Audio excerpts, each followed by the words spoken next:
My mom always used to say, a shaved head is the best hairstyle for a girl. Clean, simple, easy to manage, and it keeps you from, attracting the wrong kind of attention from boys. Growing up, I always supported a bald head. Yeah, I was used to the stares. The summer after high school graduation, I threw a major fit. I only just barely managed to convince her to let me grow my hair out. Then, the night before I left for college, he snuck in while I was asleep and shaved my head again. A blood-curdling scream echoed from the bathroom. That morning I stood there clutching my newly shaved scalp, feeling like I was gonna explode. My mom, brandishing a spatula, stormed in from the kitchen. What in the Sam Hill are you yelling about? Do you want to wake up the whole neighborhood? She shoved me hard. I stumbled forward, catching my stomach on the edge of the sink. Didn't even feel the pain. I spun around screaming at her. Why can't I have hair? Is it a crime to want hair? Do I have to die for you to be happy? She just snorted, go ahead and die. Drama queen. I've never seen a kid threaten her mom with suicide so much. Her tone was so casual it felt like hitting a brick wall. I remembered the last time I tried this. I had a razor blade to my wrist. I was close to hitting an artery. That's when she finally caved, promising to leave my hair alone. I thought I'd finally won. All summer I watched the stubble grow, fighting the itchiness. I was excited about college. I thought my parents loved me. Maybe they just didn't realize how much this mattered to me. I thought that maybe they would compromise. But she didn't care if I lived or died. She just wanted to give me hope, then crush it just to remind me that she was in control. All the yelling woke up my dad. He took one look at my head and frowned at Mom. Didn't we say she could grow it out? What happened? So what if I shaved it?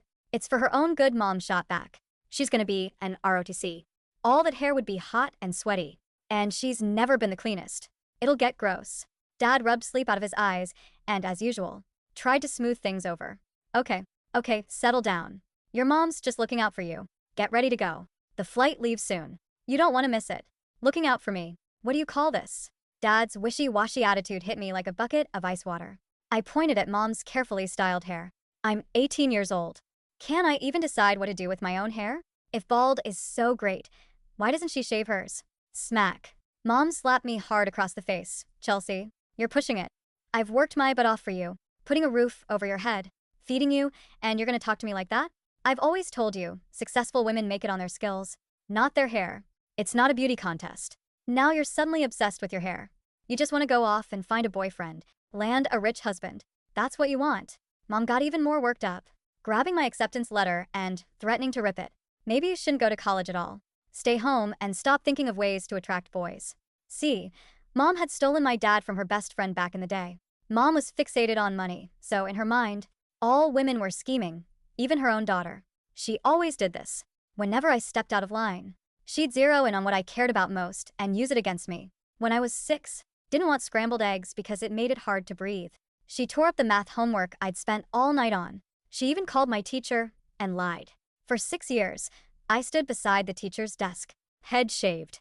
In 8th grade, I refused to let her shave my head. She cut up all the sanitary pads in the house. I cried and begged, but she forced me to wear bloody pants to school. Senior year, I refused to use the used textbook she bought. She cut off my allowance. It wasn't for the free soup at school and handouts from teachers. I would have starved. And now this. She knew how much college meant to me. The day I got my acceptance letter, I didn't sleep a wink. To go to college, I had to beg for forgiveness. Mom, I'm sorry. It was a mistake. I was just being stupid. Please don't rip up the letter. I won't talk back. I get it. I don't know how many times I hit my head on the floor. Finally, she tossed the letter at me. Fine, go pack. Still shaking, I tried to stand, needing someone to help me. Dad was at the table eating breakfast. Punish me. Mom took all the money I'd earned from tutoring. She cut my allowance to almost nothing. And she took all my hats and scarves. She wanted me to start college with a bald head. She wanted me to be a joke. The registration area was a madhouse. Everyone stared at my head. They said I was sick. They said I had lice. Maybe contagious. They said I was trying to be different. They all avoided me. I never got used to it. I kept my head down as Mom dragged me through the crowd. She filled out forms, got my bedding. She even loaded my meal card, taking care of everything. Dad silently dragged my heavy bags behind us. I walked through the campus bald and empty-handed to others. I was their spoiled child. They were always like that. They made it look like they had sacrificed everything, in case we ever argued, so everyone would side with them. We got to the dorm with a group of upperclassmen. Some of my roommates were already there. Mom said the first thing that came to mind. Hi, everyone. This is my daughter, Chelsea. I hope you all can look after her, because she has a bit special needs." The roommates looked at each other. They looked at my head, then at Mom. They just nodded awkwardly. Mom smiled, happy to get a response. While putting the sheets on the bed, she blabbered on about my childhood embarrassments. I bit my lip, unsure of what to say. She'd be gone soon. If I worked hard, I wouldn't have to go home. I'd be free. But when all my roommates went to dinner, it was still me and Mom. So I finally asked, "What time is your flight? Is Dad waiting at the airport?" "Flight. I'm not going anywhere today." He sounded proud. "Didn't you know I got approved for a promotion? If I pass the company interview, and your school is close to the location, so I'll be here for a while. I'll see how you're settling in." My heart sank. "Mom, the school doesn't allow parents in the dorms. Can I book you a hotel?" I kept my voice down. She could go crazy and cut me off a hotel. "You want to waste money? You can stay in your dorm. Don't worry. I'll talk to the school." I don't know what she told them. I just know she stayed. And after that, the coordinator always looked at me with disdain. The next day, we had to start our OTC at 4 in the morning. Mom forced me into a uniform and dragged me to the field. She wanted to impress the teachers. I was exhausted, and the sun was blinding. I almost fell. Suddenly, ice water poured over me. Mom stood there with an umbrella smiling. "Don't be lazy. Everyone else is trying. What makes you special?" I was embarrassed and annoyed. The water, sweat, and tears blurred my vision. Everyone sneered at me. No one cared that I've been standing here for 4 hours. During a break, the instructor told us to do something interesting to break the ice. Mom sat with us, poking me. I'd always been embarrassed about my hair. I kept my head down. She grew impatient after a good dance performance from a classmate. She pushed me into the crowd. I clutched my uniform. The vibe died down. Mom rolled her eyes, walking over to me. "What a waste. You can't even do this. You'll never succeed." So embarrassing. Mom's terrible singing attracted everyone's attention. They laughed, they pointed, they looked disgusted. I wanted to escape, but I couldn't move. I squatted on the ground crying. After that, everyone knew me, the ROTC student Chelsea, who was a spoiled brat. The school forum was flooded with memes about me crying. Mom collected all of them. She sent them to the family group chat, her friend groups, and even the community group chat. She even did a raffle on her social media. She wouldn't stop until the whole world saw my shame. I begged her to stop posting the photos. Mom shrugged. "You think you can threaten me? If you die, I'll stop." "Are you really gonna die?" "If you jump off a building, I'll stop." "Will you jump?" I was speechless. This wasn't over. For the next few days, Mom did everything she could. During ROTC, when the instructor corrected my posture, she ran up and pushed me away and told the instructor that I was trying to seduce him. When I sweated on the field, she washed all my underwear. He forced me to train in the field without any underwear. I was so uncomfortable. I hunched over. When I ran, the instructor made me run laps for 1,000 meters. After that, there were even more memes about me. 1 week later, the night before Mom's interview, she bought my roommates presents. On the surface, it looked nice. Actually, you guys be careful of her. Never use the same washing machine as her, because she's so dirty. I don't know how she's so dirty. I used to pee in her bed, and every time I washed her underwear, it was full of poop and pee. She never washes her hair, and she's so gross that she prefers to be bald. Instead of washing her hair, be careful. She steals things, and you're gonna have to watch your boyfriends, because she'll steal them. Curled up in my narrow bed, the early autumn felt like the coldest winter. I asked myself why I even bothered going to high school. I stole from no one. She wanted to prove how great she was by making me look bad. I gave up on motherhood. The things that used to hurt didn't faze me. Late at night, Mom was asleep on the full bed. The rhythmic, heavy breathing coming from my own bed made my stomach churn. She was sleeping the sleep of the righteous, limbs sprawled out, claiming my mattress just as she had claimed every other aspect of my existence. I was curled on the floor, a thin, scratchy university-issued blanket draped over my shoulders. The linoleum was freezing, seeping into my bones, but for the first time in 18 years, the cold didn't make me want to cry. It made me clear-headed. I stared at the ceiling, tracing the faint yellow water stains illuminated by the street lamp outside our window. I gave up on motherhood. The thought didn't arrive with a dramatic crescendo or a flood of tears. It arrived like a quiet, heavy stone settling at the bottom of a lake. She didn't love me. She loved the power I gave her. She loved having a pet she could kick, a project she could sabotage, a mirror that only reflected her warped, self-aggrandizing martyrdom. Tomorrow was her big interview, the promotion. The reason she was squatting in my dorm, terrorizing my roommates, and turning me into a campus-wide freak show. She had laid out her clothes on my desk, a pristine, cream-colored silk blouse, tailored navy slacks, and a leather portfolio containing her resume and a USB drive with her marketing presentation. She had told me a million times, successful women make it on their skills, not their hair. I slowly sat up. The dorm room was completely silent, save for the soft snoring of my 3 roommates across the suite and my mother's steady exhales. I crept toward the desk. My reflection caught in the dark window, a pale, bald girl with hollow eyes. I looked like a ghost. I felt like one, too. And ghosts don't have to follow the rules of the living. I didn't touch her clothes. I didn't want to leave a trace of vandalism that she could use to play the victim. Instead, I carefully slid the USB drive out of her portfolio. I plugged it into my laptop, the screen dimmed to the lowest setting. The file was titled regional_director_pitch_final, PPTX. I opened it. It was 40 slides of corporate jargon. I didn't delete it. Deleting it would give her an excuse to cry technical difficulties and garner sympathy. Instead, I opened the master slide template. I took one of the memes she had saved to her phone. The one of me crying on the RDC field, my bald head shining, my face contorted in misery, which she had proudly captioned, "Look at this ungrateful brat." I set that image as the background of the master slide, then adjusted the transparency to 3%.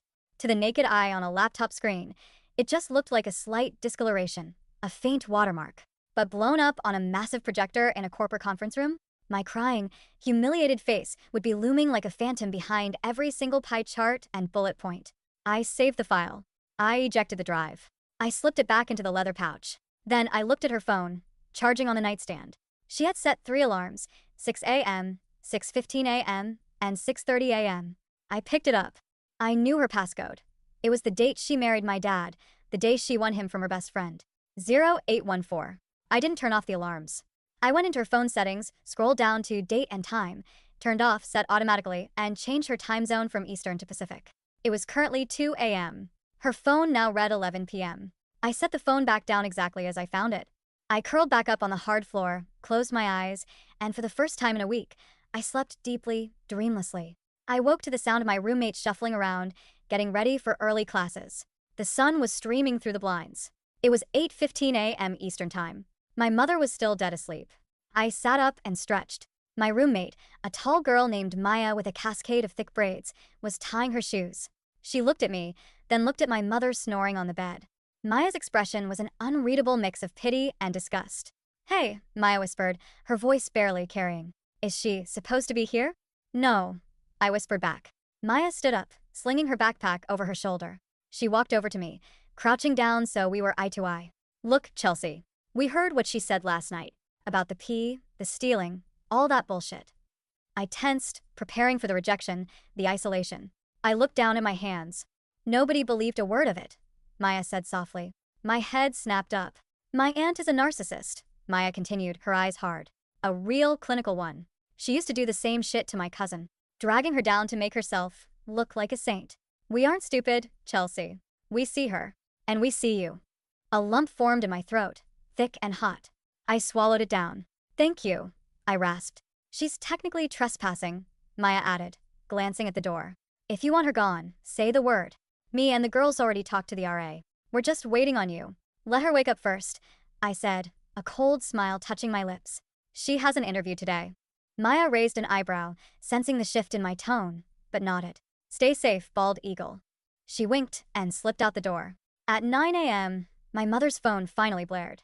Pacific time, 6 a.m. She jolted awake, gasping, immediately slapping the phone to silence it. She sat up, her hair a bird's nest, rubbing her eyes. She looked at the wall clock. It read 9:01. She froze. The gears in her head turned, grinding against reality. She looked at her phone. 6:01 a.m. She looked at the wall clock. 9:01 a.m. She looked out the window, where the sun was already high, students swarming the courtyard below. Her interview was at 9:30 a.m. in the city, a 40-minute train ride away. What time is it?" she stammered, her voice shrill. 9, I said simply, sitting at my desk, opening a textbook. "Why didn't you wake me up?" she shrieked, exploding out of the bed. She lunged at me, grabbing my shoulder. "You useless, spiteful little bitch. You changed the clock. You did this." "I don't know your passcode." I lied smoothly, not flinching. I turned my head to look at her dead in the eye. "Maybe your phone glitched. Or maybe you're just not as smart as you think you are." Her hand raised, instinct taking over, aiming a slap right for my face. But I didn't cower. I didn't brace for impact. I just stared at her, my eyes flat and dead. Do it, I whispered. Hit me. Leave a mark. The RA is right down the hall. Campus security is a phone call away. You are an unauthorized guest. You hit me, and you're leaving this campus in handcuffs, and I will personally email the mugshot to your new company. Her hand stopped in midair. She stared at me, genuinely shocked. This wasn't the broken, begging Chelsea she had groomed for 18 years. This was a stranger. You're sick, she hissed, her face turning a mottled purple. You're mentally ill. I'm trying to help you. You're going to miss your train, I replied, turning back to my textbook. Panic overtook her rage. She scrambled, throwing on her silk blouse, which was now hopelessly wrinkled from being shoved aside, and dragged a comb violently through her hair. She grabbed her leather portfolio, slipped on her heels, and sprinted out the door, cursing my name, my father's name, and the entire university. The door slammed shut. The silence that followed was the sweetest sound I had ever heard. I didn't go to classes that morning. I had work to do. First, I walked to the campus bank. My father had set up a joint account for my tuition and meager allowance. I withdrew every single cent that belonged to me from my summer tutoring, the money my mother had claimed she confiscated, and opened a new, independent account at a local credit union. I transferred my financial aid directly there. Next, I went to the campus Verizon store. I bought a cheap prepaid phone, swapped my contacts over, and tossed my old phone, the one my parents paid for, the one they used to track my location, into a nearby dumpster. By 1 p.m., I was back in the dorm. I sat on my newly claimed bed, waiting. At 2:30 p.m., the door flew open. My mother stood there. She looked like she had been dragged behind a truck. Her perfectly styled hair was frizzy with sweat. Her makeup was smeared. But it was her eyes that told the story. They were wide, manic, and filled with a homicidal rage. She slammed the door behind her and locked the deadbolt. You, she breathed, her voice trembling with an anger so deep it shook her core. What did you do to my presentation? I tilted my head. I didn't touch your presentation. Liar, she screamed, throwing the heavy leather portfolio directly at my head. I ducked, and it smashed into the drywall behind me, leaving a dent. I stood in front of 6 executives. 6. I put the slide up, and there you were. Your ugly, bald, crying face, plastered behind my Q3 projections. They asked me if it was some kind of sick joke. They asked me if it was an avant-garde marketing tactic. I couldn't get it off the screen. I couldn't. She began tearing at her own hair, pacing the room like a caged animal. They laughed at me. The regional manager told me I lacked the professional composure for the role. Me. After everything I've done. After the sacrifices I've made for a worthless, disgusting burden like you. She lunged for me again, her hands curling into claws, aiming for my throat. But the lock on the door suddenly clicked open. Maya and my 2 other roommates, Chloe and Sam, stood in the doorway. Behind them was the RA, a stern-looking senior named David, and 2 campus security officers. Chelsea, Maya said, stepping into the room, immediately putting her body between me and my mother. Are you okay? I'm fine, I said, my voice eerily calm. My mother was just leaving. Excuse me? My mother shrieked, instantly pivoting to her victim persona. Tears sprang to her eyes on command. Officers, thank God you're here. My daughter is having a severe manic episode. She vandalized my work documents. She's hallucinating. She's unmedicated. I need her restrained and taken to a psychiatric ward immediately. She's a danger to herself. The officers looked at my mother, sweaty, screaming, red-faced, hair wild. Then they looked at me. I was sitting casually on my bed, hands folded in my lap, breathing evenly. Ma'am, the older officer said, his tone thick with skepticism. We received multiple reports of a non-student adult harassing students in this hall, sleeping in a dorm without authorization, and spreading inappropriate rumors. We need to see her ID. I am her mother, she wailed, pointing a shaking finger at me. I pay for this room. I pay her tuition. Actually, she doesn't. I spoke up, my voice clear and steady. I'm on a full academic scholarship. She doesn't pay a dime for this room, and she isn't authorized to be here. You ungrateful little whore, she screamed, lunging forward again. That was all the officers needed to see. In seconds, they had her by the arms. She thrashed, kicked, and bit, screaming obscenities that made the RA physically recoil. I gave you life. I own you. You are nothing without me. You'll die in the gutter, she howled as they dragged her down the hallway. Doors opened all along the corridor. Dozens of freshmen watched as the woman who had spent the last week calling me a dirty, psychotic freak was hauled out like a rabid dog. I stood in the doorway, watching her go. I didn't cry. I just watched until the elevator doors closed. The next 6 months were the quietest, hardest, and best months of my life. With my mother banned from campus, a strange peace settled over me. Maya, Chloe, and Sam became the family I never had. They didn't care that I was bald. In fact, when the stubble started growing in an itchy, awkward peach fuzz, Maya took me to a local salon. We didn't buy a wig. Instead, the stylist bleached my fuzz a brilliant, icy platinum blonde and shaved a sharp, geometric line into the side. I looked in the mirror and didn't see the abused victim my mother created. I saw a punk. I saw a survivor. I bought a leather jacket from a thrift store. I started looking people in the eye. The memes on the school forum died down, replaced by a new narrative.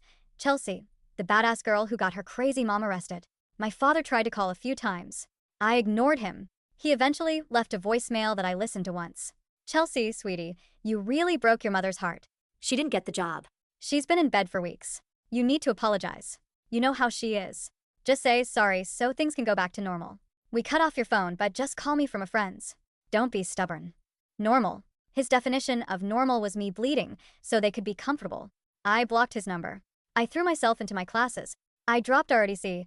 I had only joined because my mother insisted the discipline would fix my attitude, and switched my major to psychology.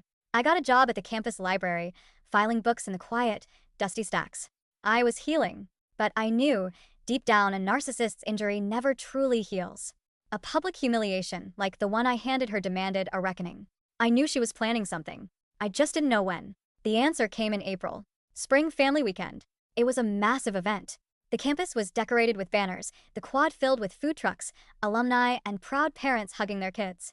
I was sitting on the grass with Maya and her parents, who had basically adopted me for the weekend, feeding me homemade empanadas and laughing at Maya's stories. Then, the laughter died. Maya's dad stopped chewing, looking over my shoulder. I turned. Marching across the quad, parting the sea of happy families like a dark storm cloud, was my mother. She was flanked by my father, who looked down at his shoes, trailing behind her like a whipped dog. She looked terrifyingly put together. Her hair was perfectly sprayed into a stiff helmet. She wore a tailored beige trench coat.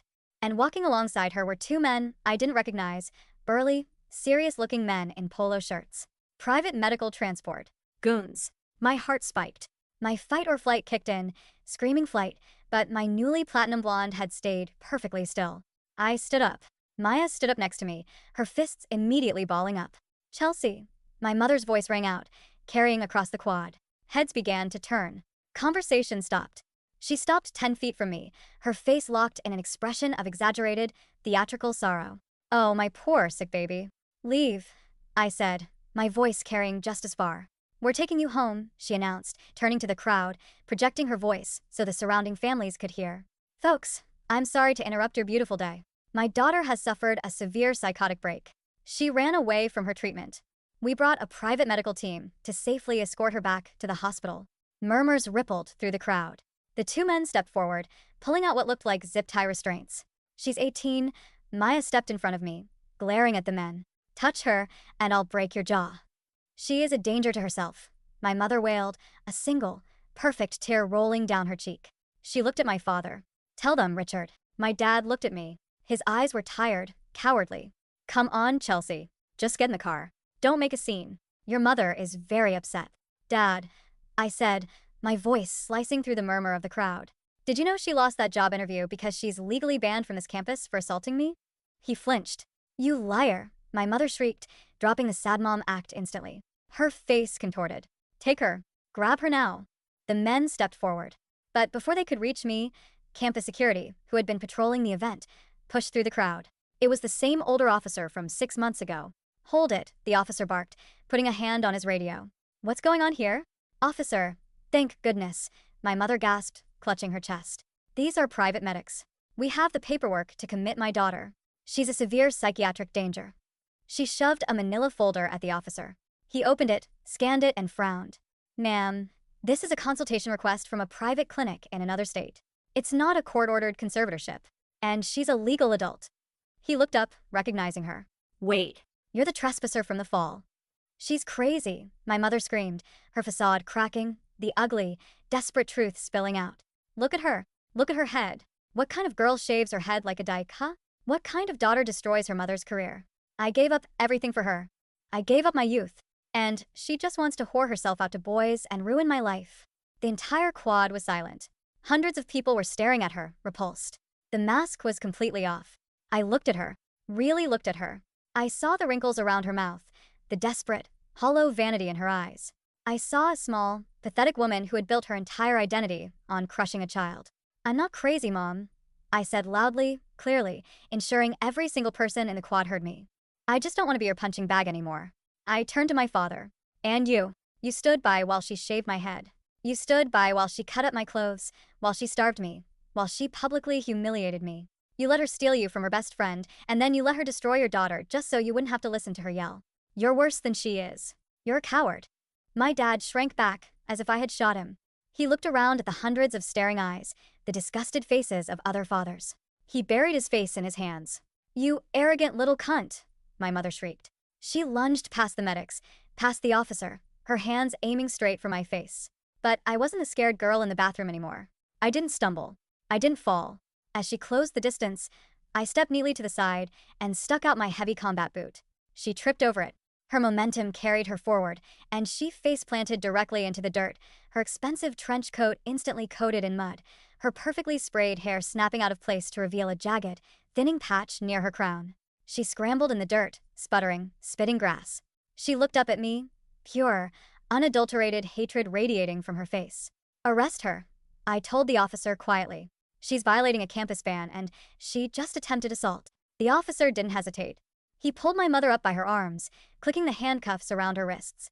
The private medics, realizing they had been hired by a lunatic without legal authority, quietly backed away and vanished into the crowd. "Richard," she screamed, thrashing against the officer. "Richard, do something. Call a lawyer.